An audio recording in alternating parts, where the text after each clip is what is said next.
Democrats, along with allies in Silicon Valley and the news media, have suppressed the Hunter Biden scandal despite mounting evidence that Joe Biden's son had secret, lucrative financial ties to oligarchs and a powerful communist-connected Chinese businessman. Since September, it has been a remarkable combination of blacklisting, promoting the theory of a Russian plot against the Bidens, or simply ignoring the story. Liberal news websites acknowledge the scandal only after Mr. Biden won the election and Hunter Biden publicly stated that he is under criminal investigation for suspected tax fraud.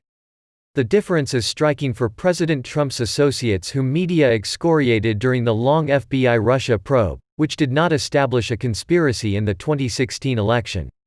According to The Washington Times, Gordon, the 2016 Trump campaign's national security advisor, said, "It was an unprecedented cover-up across so many entities inside and outside of the government. Silicon Valley suppressed an actual scandal related to Hunter Biden while hyping a manufactured scandal over Trump-Russia." Mr. Gordon, now an analyst for One America News, was dogged by the news media and the special counsel's office over how he handled a proposed amendment to the Republican Party platform on arming the Ukrainian military. Investigators found no wrongdoing. News of Hunter Biden's extensive cash flow from shady foreigners was documented in a September 23 report by Senate Republicans. It revealed a series of Treasury Department suspicious activity reports on Hunter Biden from Europe to Asia.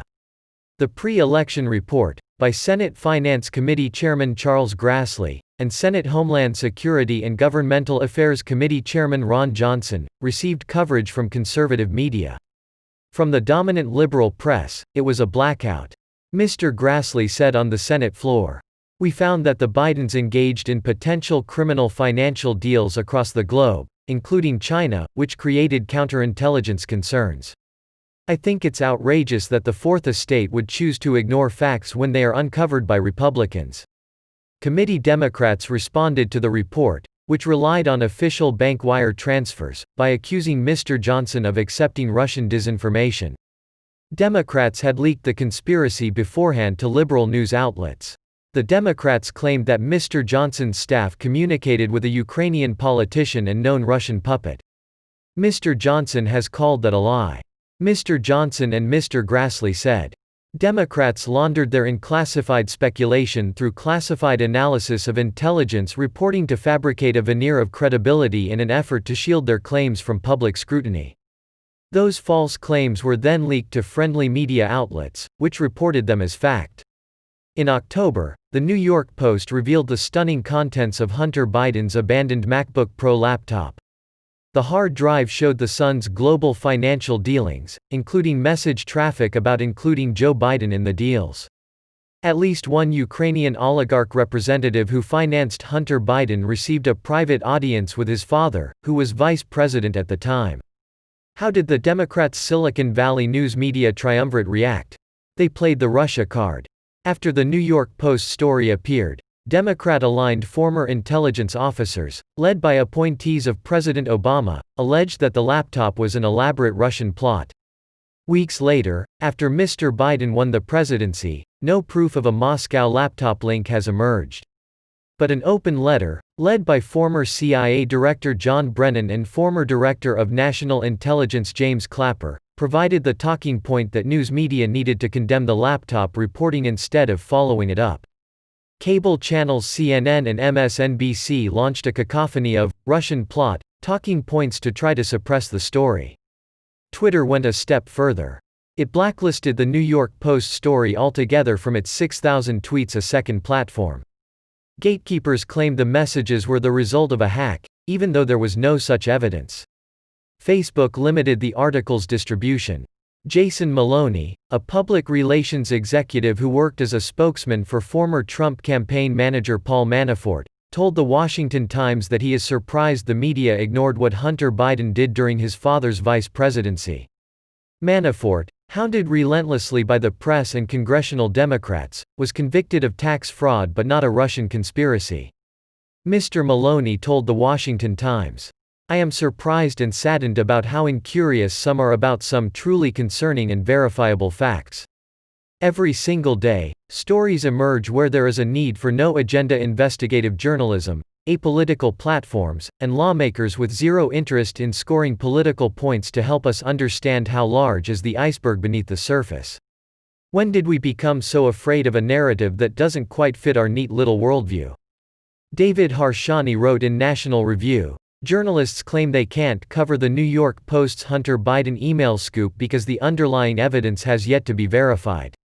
Also, they won't look for any verifying evidence because there isn't enough evidence." It's quite the conundrum. Ironically, it was Democrats, led by Representative Adam Schiff of California, and their penchant for accusing detractors of being Russian assets that prompted former Hunter Biden business partner Tony Bobulinski to come forward on Fox News. He verified the message's authenticity. Liberal media still shunned the story.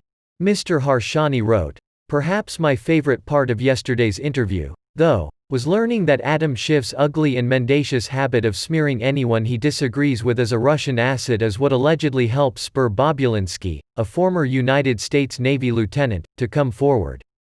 The laptop launch point was a computer repair shop in Wilmington, Delaware.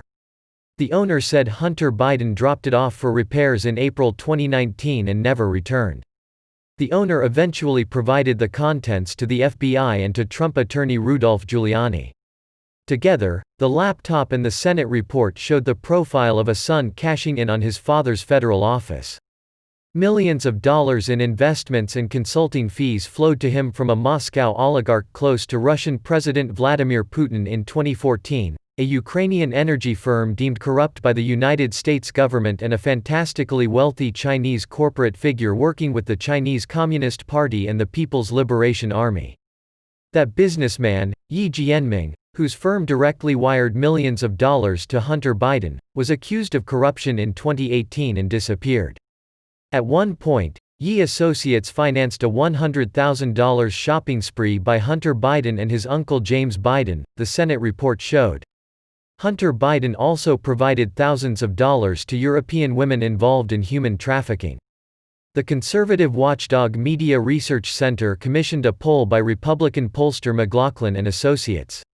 It showed that 36% of Biden voters were not aware of Hunter Biden's scandal and that 13% of those said they would not have voted for the former vice president if they had known. The Media Research Center said, "Big media and big tech stole the 2020 election."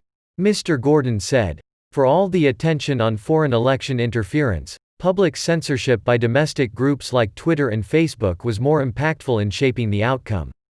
Big tech is rapidly becoming Big Brother straight out of Orwell's 1984. Its unholy alliance with the federal bureaucracy and elected Democrats poses one of the biggest internal threats facing America today. Our freedom is in free fall."